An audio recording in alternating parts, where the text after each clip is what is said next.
नमस्कार प्यारे छात्रों, आप हैं Rajkumar Patel sir YouTube channel पर। हम पढ़ रहे हैं एडकेट अभ्यास पुस्तिका। आज हम पढ़ेंगे कक्षा 8वीं की हिंदी पुस्तक का पाठ 9 का नाम है बिरसा मुंडा। इस पाठ के हम प्रश्नोत्तरों को कर रहे हैं। सबसे पहले बहुविकल्पीय प्रश्न है। प्रश्न पहला है, मुंडा भाषा में सिंह का अर्थ क्या है? तो सिंह का अर्थ होता है सूर्य। बी विकल्प इसका सही है। प्रश्न क्रमांक दूसरा है, सत्याग्रह शब्द का सही संधि विच्छेद है। सत्याग्रह का सही संधि विच्छेद है सत्य धन आग्रह। बी विकल्प इसका सही है। प्रश्न क्रमांक तीसरा है, चेचक फैलने पर ग्रामवासियों को बिरसा मुंडा के विरुद्ध किसने भड़काया था? इसका उत्तर है ओझाओं ने। सी विकल्प इसका सही है।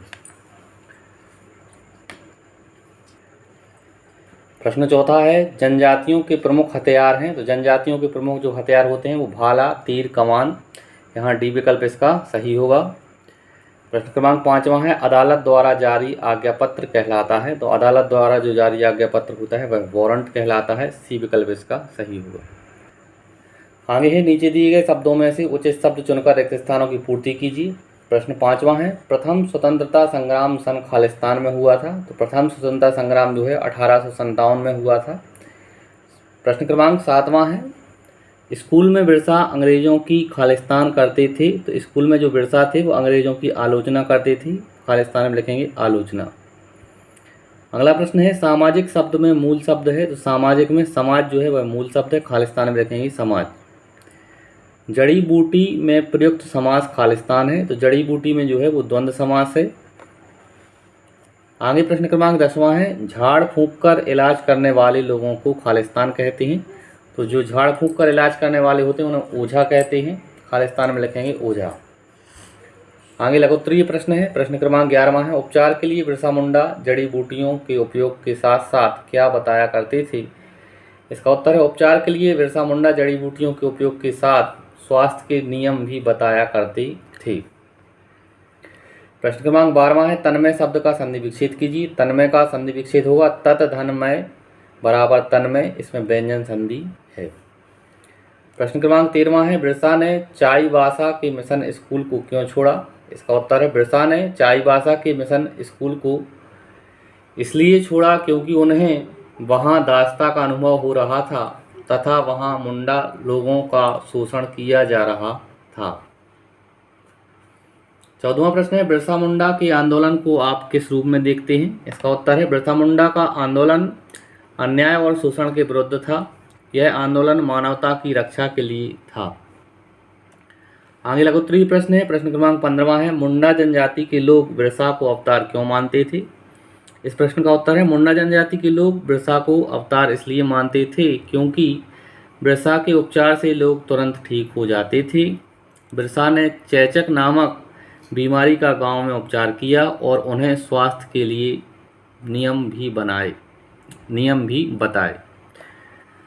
आगे प्रश्न क्रमांक 16वां है, इन शब्दों में उचित उपसर्ग जोड़कर इनके विलोम शब्द बताइए। विश्वास, मान, आदर और देश। विश्वास में हम आ उपसर्ग जोड़ेंगे तो बन जाएगा अविश्वास। मान का अपमान हो जाएगा। आदर का अनादर और देश का विदेश। यह इनके विलोम शब्द हो जाएंगे। 17वां प्रश्न है, बिरसा मुंडा ने किस उद्देश्य से अपना आंदोलन आरंभ किया था? इसका उत्तर है बिरसा मुंडा ने अंग्रेजों द्वारा किए जाने वाले अन्याय और शोषण के विरुद्ध उनकी दासता से मुक्त होने के उद्देश्य से अपना आंदोलन आरंभ किया था। इसमें मानवता की रक्षा की भावना भी निहित थी। 18वां प्रश्न है, मुंडा आंदोलन पर प्रथम स्वतंत्रता संग्राम आंदोलन का क्या प्रभाव पड़ा था? इसका उत्तर है मुंडा आंदोलन का प्रथम स्वतंत्रता संग्राम आंदोलन पर बड़ा प्रभाव पड़ा। यह आंदोलन अन्याय और शोषण के विरुद्ध था। यह आंदोलन मानवता की रक्षा के लिए था। मुंडा ने समाज में स्वाधीनता की चेतना की जो ज्योति जगाई थी वह ज्योति निरंतर जलती रही। आगे दीर्घोत्तरीय प्रश्न है। प्रश्न क्रमांक 19वां है, अंग्रेजों द्वारा भारतीयों पर किए गए अन्याय और अत्याचार का वर्णन कीजिए। इसका उत्तर है बिरसा मुंडा के समय में मुंडा जनजाति एवं जनजातियों की आर्थिक स्थिति बहुत दयनीय थी। वे अपनी जमीन के मालिक थे जिसमें वे फसलें उगाते थे। उनकी अपनी ग्राम व्यवस्था थी, पंचायतें थीं और रहन सहन का अपना परंपरागत ढंग था। अंग्रेजों ने इन सब को नष्ट करके जमींदार, जागीरदार, जंगल के ठेकेदार और दलाल उन पर लाद दिए। वनवासी जातियां अपनी ही जमीन पर मालिक से नौकर हो गई। व्यवस्था, भूख और दमन के कारण वे स्वयं को असहाय समझने लगी। इससे स्पष्ट होता है कि अंग्रेजों ने मुंडा जनजाति पर अनेक अत्याचार किए थे। आगे है प्रश्न क्रमांक 20वां। बिरसा मुंडा के तत्कालीन सामाजिक परिवेश का वर्णन कीजिए। इस प्रश्न का उत्तर है बचपन में बिरसा मुंडा भी एक सामान्य बालक ही थे। वे खेती के कार्यों में पिता का सहयोग करते थे। जब उन्हें दासता का अनुभव हुआ तब वह पीड़ित लोगों की सेवा करने लगी। आदिवासी उन्हें अवतारी मानते थे। बिरसा मुंडा ने लोगों की सेवा करने के लिए जड़ी बूटियों से उनका उपचार किया। बिरसा मुंडा ने गांव-गांव जाकर सभाएं की और लोगों को अपने विचारों से प्रेरित कर आंदोलन के लिए तैयार किया। इस तरह से प्यारे छात्रों, इस वीडियो के माध्यम से हमने पार्ट 9 के प्रश्नोत्तरों को पूरा किया। इसी तरह से आगे की पार्ट के वीडियो के लिए आप हमारे चैनल को सब्सक्राइब करें और वीडियो को लाइक करें। धन्यवाद। जय हिंद। वंदे मातरम।